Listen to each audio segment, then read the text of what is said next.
Hello and welcome to May's Team Brief.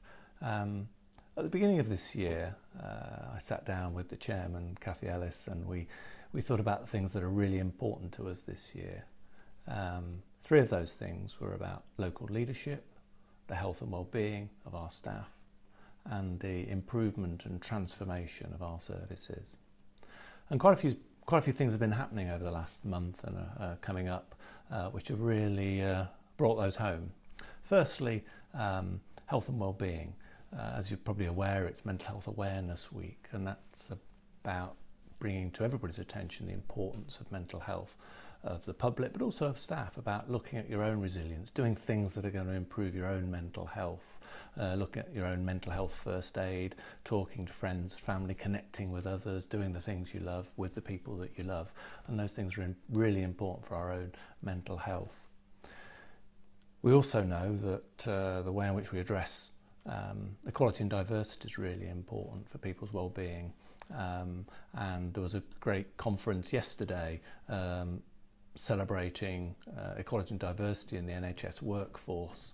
This is a really important agenda for us to get right. There were some really good presentations. About 160 people attended across Leicester, Leicestershire and Rutland, both from health and social care, on things like unconscious bias, about how we work with people, both with the staff group and with our patient group. These are really important things for us to continue to develop our leadership on.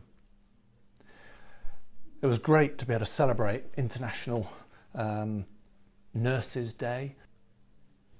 Our staff are our greatest asset, and those people that provide most of our frontline care are in our nursing group and our allied health professionals and our medical staff.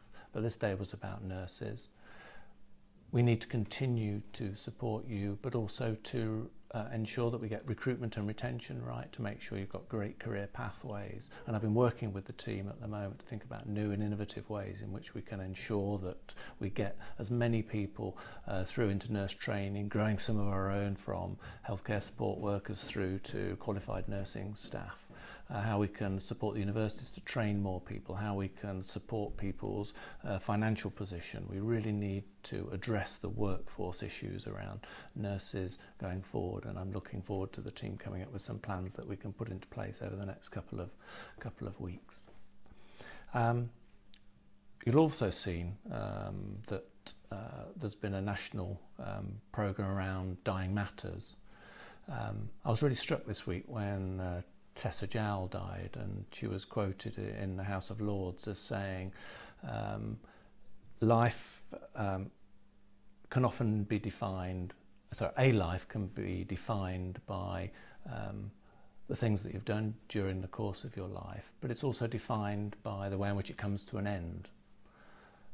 And we have to be able to, as practitioners in those areas, manage those conversations. And it's really important that we invest ourselves of those skills to have those great conversations at a really important time for families and for those people that have got palliative care needs.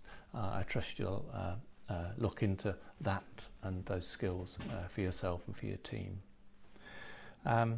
Finally, our improvement programme and our transformation work continues. We need to make our services continue to improve, to get better, to be more responsive, to be more accessible for our staff and for our patients.